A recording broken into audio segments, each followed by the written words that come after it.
헨리 블랙가비 목사가 쓴 책 중에 하나님과의 신선한 만남이라는 책이 있습니다. 그 책에 이런 내용이 있습니다. 한번 들어주십시오. 예, 우리 저 프로젝터를 띄웠네요. 같이 보시면서 생각해 보시면 좋겠습니다. 하나님은 믿음으로 살라고 하시는데 우리는 눈으로 보이는 것을 의지하고 산다. 하나님은 자기를 부인하라고 하시는데 우리는 자기와 자기의 입지를 먼저 챙긴다. 하나님은 자기를 낮추라고 하시는데 우리는 스스로를 높인다. 하나님은 자기 목숨을 잃으라고 하시는데 우리는 우리의 목숨을 구원하고자 한다. 하나님은 하나님 나라를 위해 우리가 가진 것을 나누어 주라 하시는데 우리는 우리가 가진 것을 움켜쥐려고 애쓴다. 하나님은 주님께서 일꾼을 보내주시도록 기도하라 하셨는데 우리는 사람들의 마음을 교묘히 조정하여 봉사하게 만든다. 이 말을 들으실 때 어떤 생각이 드십니까? 우리의 생각, 우리의 신앙은 이것과 다릅니까? 이렇게 우리는 하나님을 의지하여 하나님의 길을 따르기보다 자신이 중심이 되어서 자신의 판단에 따라 신앙생활을 하고 있지는 않으십니까? 이런 신앙이 바로 인본주의입니다.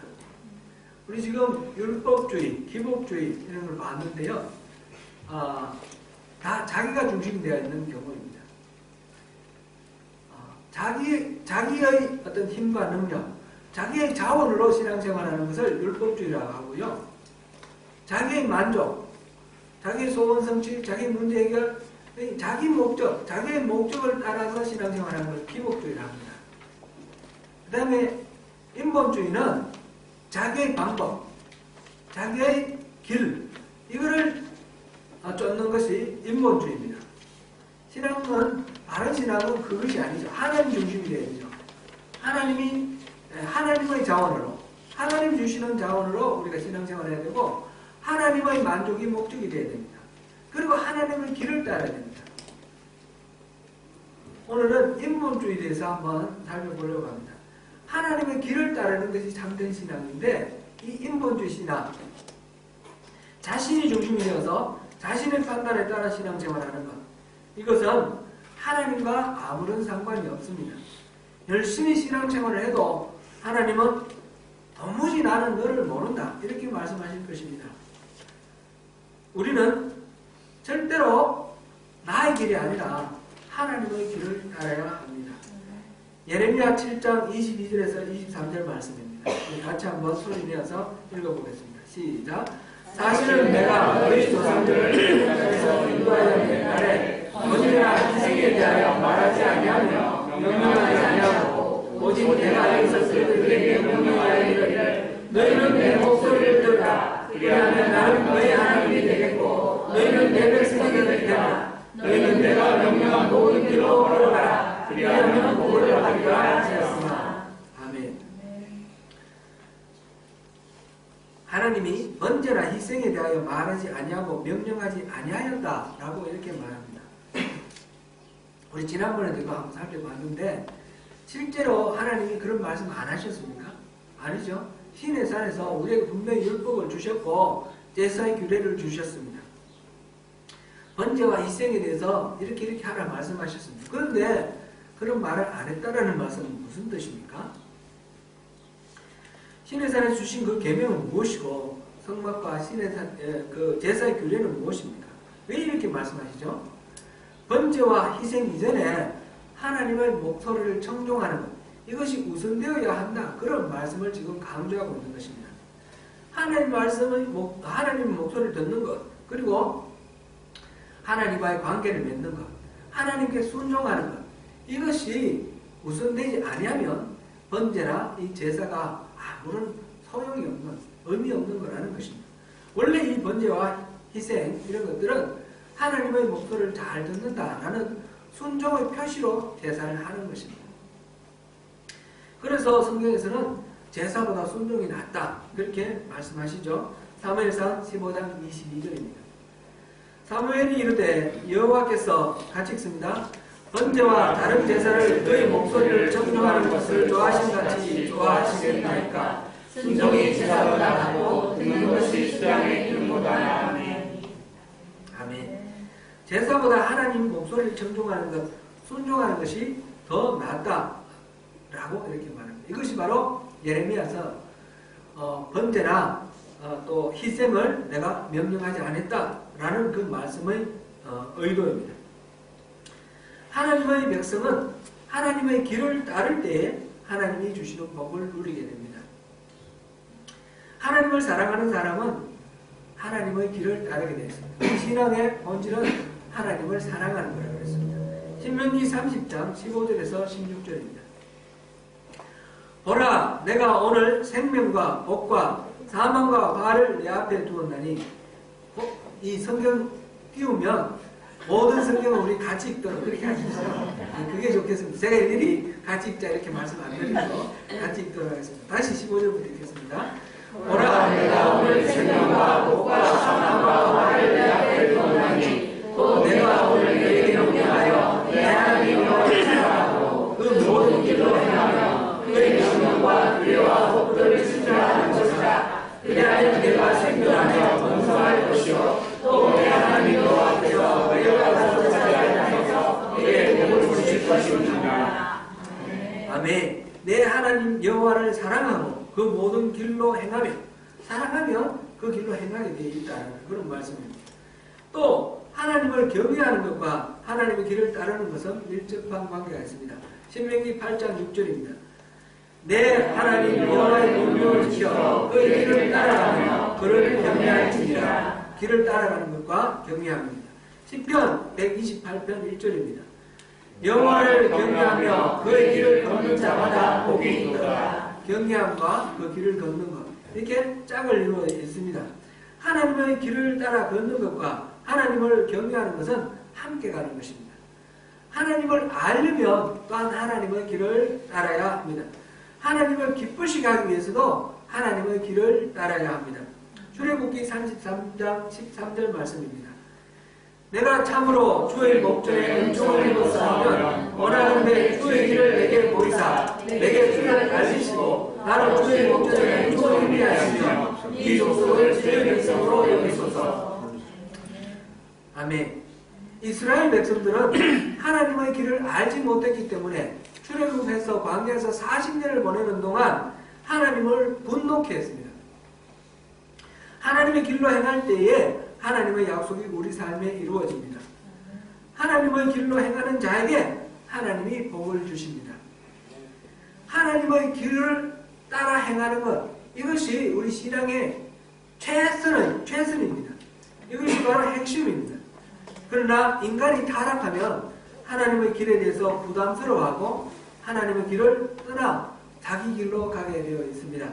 이사야 55장 6절에서 9절 말씀입니다. 너희는 여호와를 만날 만한 때에 찾으라. 가까이 계실 때에 그를 부르라. 악인은 그의 길을, 불의한 자는 그의 생각을 버리고 여호와께로 돌아오라. 그리하면 그가 긍휼히 여기시리라. 우리 하나님께 돌아오라. 그가 너그럽게 인도하시리라. 이는 내 생각이 너희 생각과 다르며 내 길은 너희 길과 다름이니라. 여호와의 말씀이니라. 이는 하늘의 땅보다 높은 같이 내 길은 너희의 길보다 높으며 내 생각은 너희의 생각보다 높음이니라. 아멘. 하나님의 길과 인간의 길은 다릅니다. 하늘이 땅보다 높은 같이 하나님의 길은 항상 최선입니다. 차이가 난다면 우리는 하나님 길을 쫓아야 되지 우리 길을 고집하면 안 됩니다. 하나님께 나아가려면 하나님께 돌아오라 그랬는데 하나님께 돌아가려면 자기의 생각을 버리고 자기의 길을 버리고 그리고 돌이켜야 합니다. 자기의 길을 따르는 이것이 바로 인본주의이며 이 인본주의에는 항상 하나님의 심판이 따릅니다. 에스겔 18장 30절입니다. 주 여호와의 말씀이라. 이스라엘 족속아, 내가 너희 각 사람의 행한 대로 심판할지라. 너희를 돌이켜 회개하고 모든 죄에서 떠날지어다. 그리한즉 그것이 너희에게 죄악의 걸림돌이 되지 아니하리라. 여기에서 내가 너희 각 사람이 행한 대로 심판할지라 그랬는데 각 사람이 행한 대로, 이 말을 NIV에서는 I will judge you each one according to his this way. according to가 아니고 to입니다. 예. each one according to this way. 이 길에 의거해서 각 사람을 심판한다. 그렇게 번역하고 있습니다. 이게 원문에 더 가깝습니다. 그래서 한글로 번역하자면 내가 너희 각자를 그의 길을 따라 심판하리라. 하나하나 액션 하나하나가 아니라 그 액션 전체 이어나가는 노선이라고 할까요? 길을 따라서 심판한다. 이런 것입니다. 이번 주 화요일부터 다음 주 토요일까지 우리 2주간 특별 새벽 기도를 하기로 하였습니다. 그 다음 주에 총회를 여러 가지를 결정할 계획입니다. 총회에서 다룰 내용은 여러 가지지만 가장 중요한 이슈는 예배 처소의 이전 문제입니다. 이번에 이 새벽 기도를 통해서 우리는 기도를 좀 더 확실하게 배우면 좋겠고요. 총회에서 의결하는 것도 좀 새로워지면 좋겠습니다. 우리가 신앙생활을 하면서 성경 공부할 때 하고 또 그것을 적용할 때가 달라질 수가 있는데 인본주의를 뿌리 뽑는 그런 기도, 인본주의를 뿌리 뽑는 그런 총회가 되면 좋겠습니다. 먼저 총회에 대해서 제가 말씀을 드립니다. 총회에서 어떤 결론을 얻든지 좋은 과정을 거쳐서 결과가 좋아야 됩니다. 어느 것을 선택하고 A안 B안 어느 것을 선택했느냐가 중요한 것이 아니라 그 모든 것을 통해서 결과가 좋아야 됩니다. 저는 소명교회 담임 목사로 결정된 시점부터 이 예배당을 즉시 이전해야 한다는 의견 말씀을 들었습니다. 그 이유도 충분히 들었고요. 또 한편으로 가능한 한 이전을 늦춰서 우리가 더 이상 이 자리에 있을 수 없을 때까지 최대한 여기서 머무르면서 하나님이 주시는 은혜를 누리자 하는 그런 의견도 들었습니다.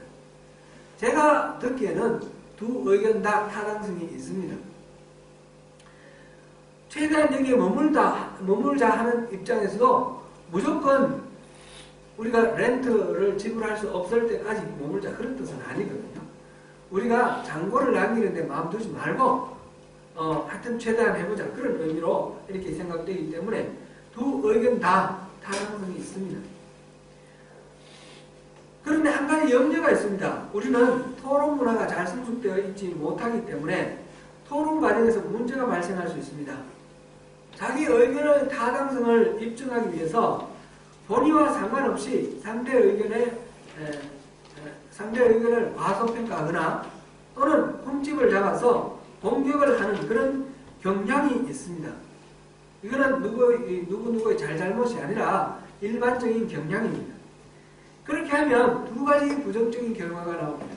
첫째는 의견이 서로 다른 그룹 사이에 대립이 심화되고 상처를 입으며 그것 때문에 관계가 깨어지고 교회가 분열을 맞게 됩니다. 이거 의논하는 것 자체가 문제를 초래하는 그런 경우가 됩니다. 둘째는 관계의 어려움을 회피하려다가 보면 객관적으로 문제의 본질을 바라보지 못하고 최적의 대안을 놓치게 되는 그런 경우도 많이 있습니다.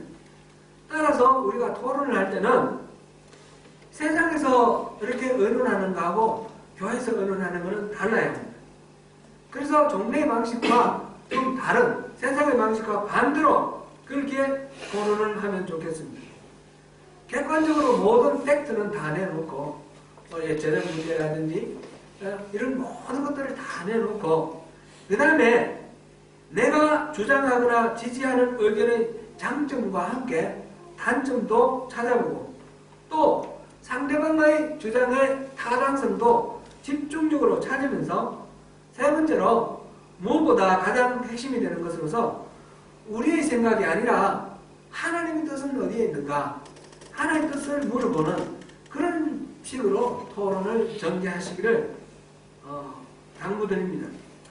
총회를 거쳐 의사를 결정하는 일이 교회를 아프게 하고 해치는 결과가 되지 않고 도리어 더욱 건강하게 하는 좋은 기회가 되기를 기대합니다. 소명교회 오늘까지 오면서 여러분들 끝까지 자리를 지켜주셨는데 그 사이에 수많은 토론 과정에서 의견이 일치하지 않아서 떨어져 나간 사람들이 많이 있을 것입니다. 그분들에게도 똑같은 마음을 나눠주시길 부탁드립니다. 의견이 다른 것하고 우리가 인격적으로 상명하지 못하는 것하고는 구별할 필요가 있습니다. 의견이 다른 것은 어디까지나 의견만 다른 것입니다. 그렇게 우리 다른 차이를 이해해야지 자유롭게 토론을 할 수가 있게 되는 것입니다.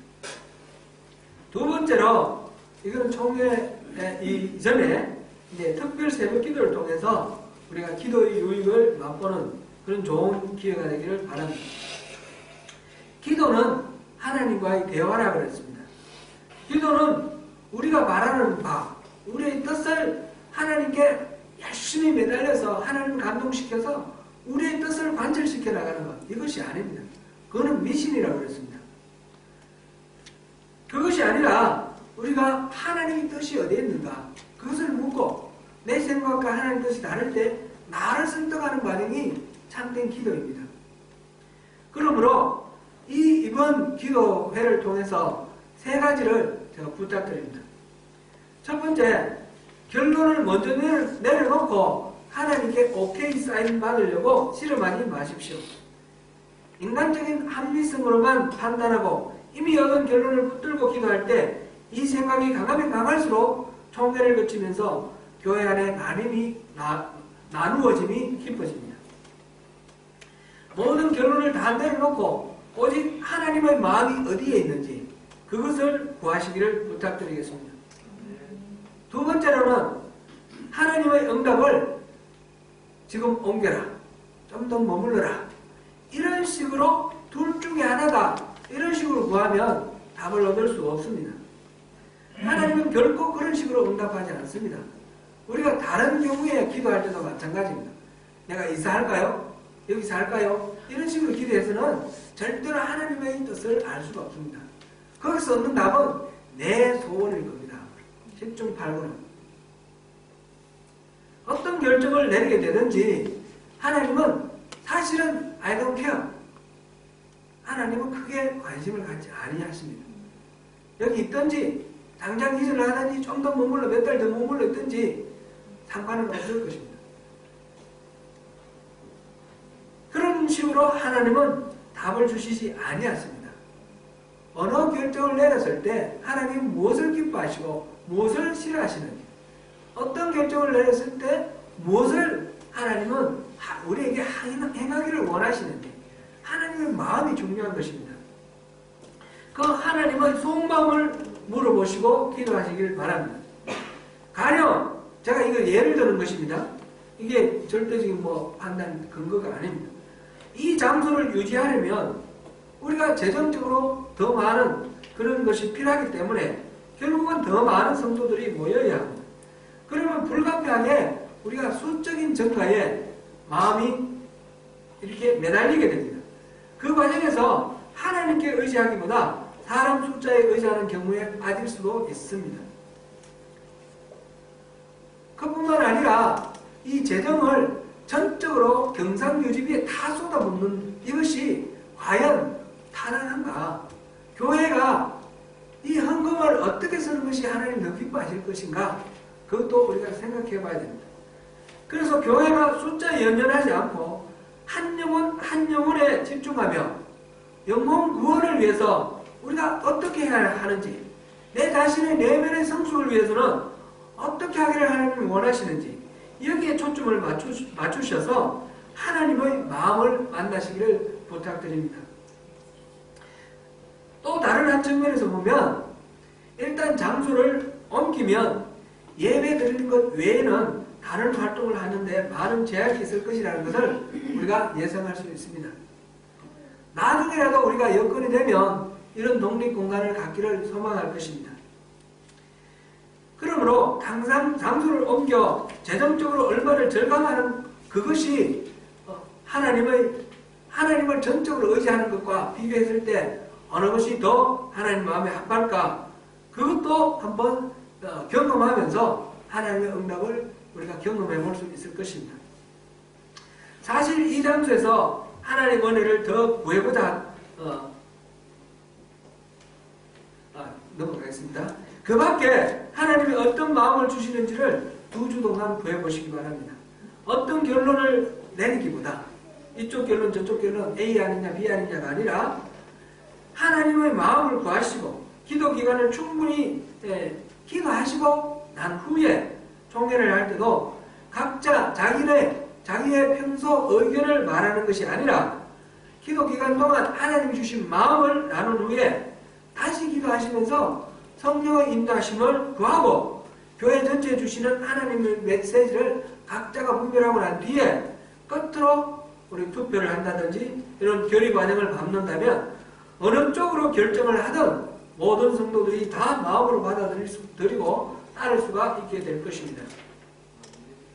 세 번째로 제가 또 말씀드릴 것은 기도의 최종적인 유익은 어떤 응답을 받았느냐가 하는 그런 문제가 아니라 기도함을 통해서 하나님과 친밀해지는 그런 것이 가장 큰 유익입니다. 그러므로 이번 새벽 기도를 통해서 하나님을 더 많이 알아가고 더 깊이 사랑하게 되는 계기가 되시기를 바랍니다. 이번 새벽 기도회와 총회를 통해서 우리 교회가 어떤 의사결정을 할 때 각자 의견을 내놓고 그 의견에 따라 결정하는 것이 아니라 함께 기도하면서 하나님의 마음을 구하고 교회가 동시에 하나님의 음성을 듣는 그런 과정을 거쳐서 결정을 하는 그런 것으로 전환되는 계기가 되면 좋겠습니다. 세상적인 그런 판단이 아니라 우리 인본주의적인 그런 교회가 아니라 정말 하나님의 은혜를 구하고 하나님의 길을 따르는 하나님이 어디를 가고 계시는지 하나님이 무엇을 기뻐하시는지 하나님 뜻이 어디에 있는지 그것을 분별하고 따라나가는 하나님의 뜻에 순종하는 그런 교회가 될 수 있도록 우리가 이것을 계속해서 삶에 적용을 해야 되겠습니다. 교회 행정에도 적용하고요. 우리 가정에서도 적용하고 또 직장생활에서도 적용하고요. 다 적용해야 되겠습니다. 이 인본주의 이거를 우리가 분별을 해야 되겠습니다.